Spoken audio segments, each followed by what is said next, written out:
Welcome to another episode of Golden Nuggets, Tips and Tales, powered by Property Finder, the most trusted and widely used property portal in the region. With 10 million home seekers and industry professionals connecting every month, trust is the currency of this business. And behind the 700,000 listings on the platform, there's 700,000 tales of how someone earned that trust.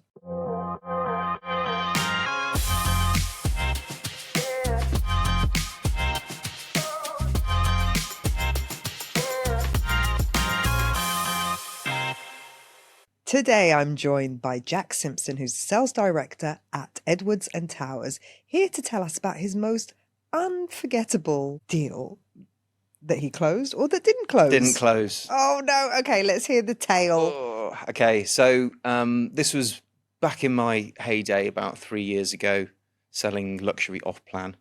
And there was a particular client. I think he inquired on an Emaar beachfront 3-bed.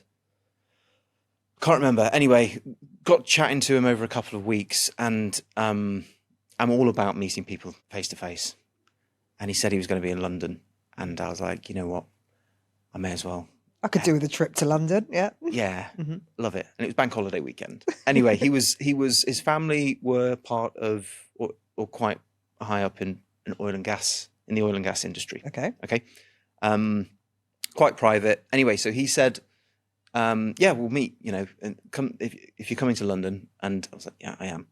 So he said, we'll meet on Sunday morning at the private members club in Mayfair. I think it's like Maison Estelle, I think it was called. Really, really nice. So I landed in London. Specifically for him. Yeah. But it was I think the penthouse that I was trying to sell was 28 million. So it was a decent sized deal. Definitely would cover my Emirates flight. Did you fly economy or business? Oh, economy. Okay. Yeah. Fair enough. Yeah. Yeah. Just in case. Thank God as well. So I land in London. I call my friend. I'm like, look, I'm popping round. Get the kettle on. I need to borrow your iron and just jump in the shower. So he's like, what the hell are you doing? And I got to this private members club for about 11 a.m. and walked in, and it was real deal. Sign in, sticker over your camera on your phone. Oh, okay, yeah. Go into the lounge, met the client who had all of the paperwork for the penthouse out, floor plans, you name it, all the financials, and I was knackered from the flight. And walk in, and he was like, do you want to drink? Do you want gin and tonic? I was like, yeah, that'd be lovely. So, and he said at the time, this is, it's my daughter's birthday today, so I've only got an hour and a half. Let's, discuss this deal. Started going to negotiation. I needed proof of funds. He was like, come on, it's Sunday. All I've got on me is my Binance app. So, and I was like, look, I just need to see enough for the initial down payment, which is 10%. So he was like, will that do? And it was, just north of $900,000 in his Binance account. Sent that over to developer rep. I was like, is this good enough to get the sales offer and negotiate? Yeah, okay. So the ball was rolling. And then the conversation kind of changed, and he started to ask really strange questions when he knew he was into this now. It was like, it was 27.5 million. You're going to have to write a check and get this check to me, even, make a bank transfer, start signing forms. And then he kind of was like, oh, hang on a minute. This guy's come to me in my private members club, and I'm about to spend nearly £6 million on a Sunday. And I think that was the defining moment where he was like, you got cold feet. Yeah, I just slammed the brakes on. And I knew something was off. And I've never forgotten this, is because when we were parting ways, he stood up, we shook hands on the deal. I said, I'll speak to you later for the bank transfer. Which at this point is still going ahead. Oh, yeah. Yeah. We've picked the unit. It's going to be taken off the market for 24 hours, waiting for this guy to send the money. And as he walked out of this lounge that we were sat in, he turned around and he said, Jack, Thanks very much again. Everything's on me. Like, fill your boots, Right. have whatever you want, Mm-hmm. and then walked out. And that always stuck with me. And every time now that I have been to a meeting, if somebody is quite insistent on paying the bill, I know the deal's not going to happen. Because that's kind of like... well, psychologically, they don't owe you anything. So I've shared this time with them. I've got quite a lot of value. I've paid the bill, and therefore, psychologically, I don't owe him anything, and therefore I don't need to justify continuing with this. Whereas if it's the other way around, and if I'm insisting on paying the bill, 9 times out of 10, if I pay the bill and they're happy for me to pay the bill, I know it's still on track. Yeah, because they're thinking, well, you're going to make a lot of commission out of me shortly, so yeah, you cover the bill. I'm your customer. So it's the psychology behind it. Yeah, and it's all control. It's a game to some degree, no? Yeah, and look, it's when you're talking at that kind of level of client, especially in the luxury segment, they don't necessarily need an off-plan penthouse. It's not like you're selling. It's not like you're selling a necessity of theirs. It's a trophy asset. And on that particular Sunday, he didn't need to go for a trophy asset, unfortunately. But the gin and tonics were good. Did you at least have lunch? I had one more G&T, kind of took it all in, analysed, and then gut feeling was something's not right there. He's not going to do it. And what did that experience teach you about control, psychology, emotional control?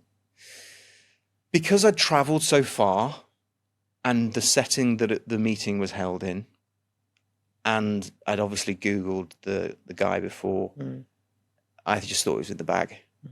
And it wasn't. It's like, the fish was in the net, and you're already celebrating before you've got it on the bank. And that's very common until it's signed, done and dusted. Oh, yeah. Still.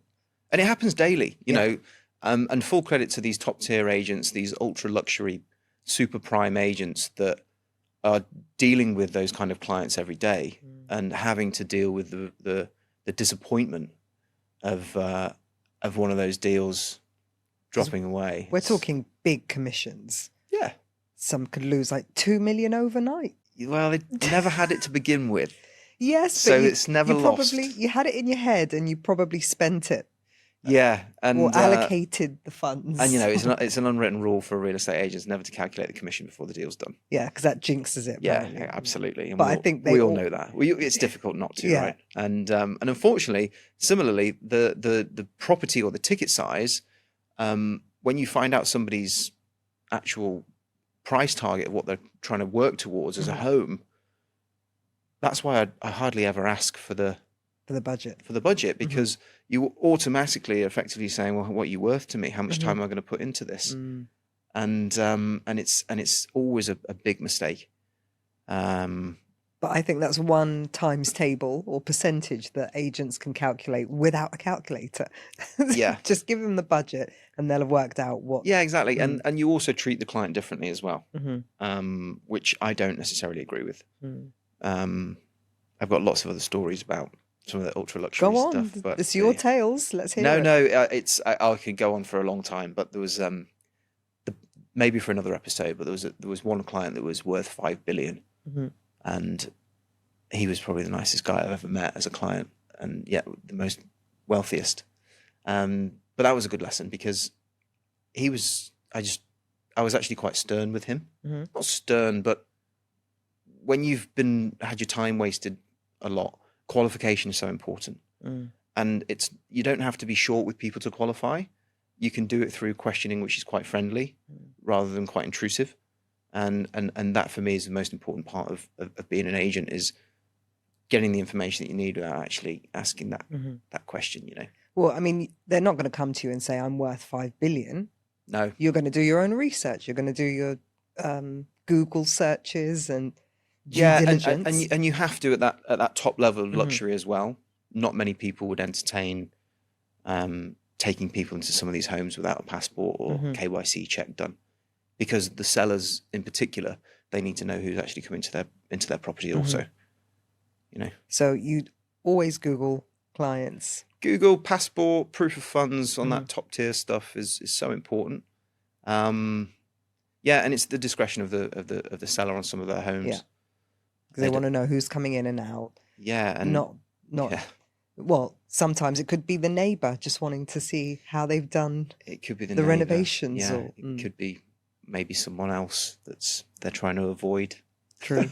Yeah. But no, it was a really interesting lesson. I don't think I'll be jumping on a plane to go and meet a client as soon as I did for that one, without maybe asking a few more questions and getting a few more commitments. What do you think you could have done differently? Or should have done differently? In all honesty, I think I should have just waited. I should have been patient, and I wasn't, because it was a 28 mil off-plan deal. Yeah, and there would have been another one. And like I say to everyone, if you're too pushy on that one deal and you push hard enough, you'll end up losing the client.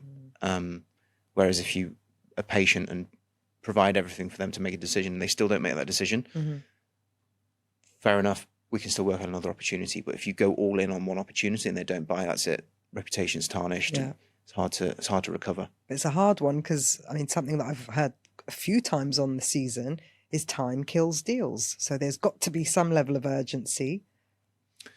Yeah, it's a fine line. And had he signed, that would have been your success story. He only signed because I flew to London to get the signature. I know. And another thing is, when you're on the phone to somebody and if they tell you what they have or what they've done or who they are, and that is their opener. Red flag? Alarm bells, yeah. Why? Because they're already categorizing you as kind of better. They're Beneath better than them. you, yeah. Okay. You're definitely beneath them as an agent, and it's an equal partnership. It's a business transaction, and they're employing you, and it's got to be like that. But in that particular one, all the control was on that guy, and I was definitely working for him. And he paid the bill at the end. It was like, knock yourself out. Yeah. Well, sorry to hear that. On to the next. Next. Wish it was a tale with a happy ending, but not all tales come with happy endings. I hope you enjoyed that tip and tale from Jack. Catch the rest of his episodes, and while you're at it, why not binge the whole season?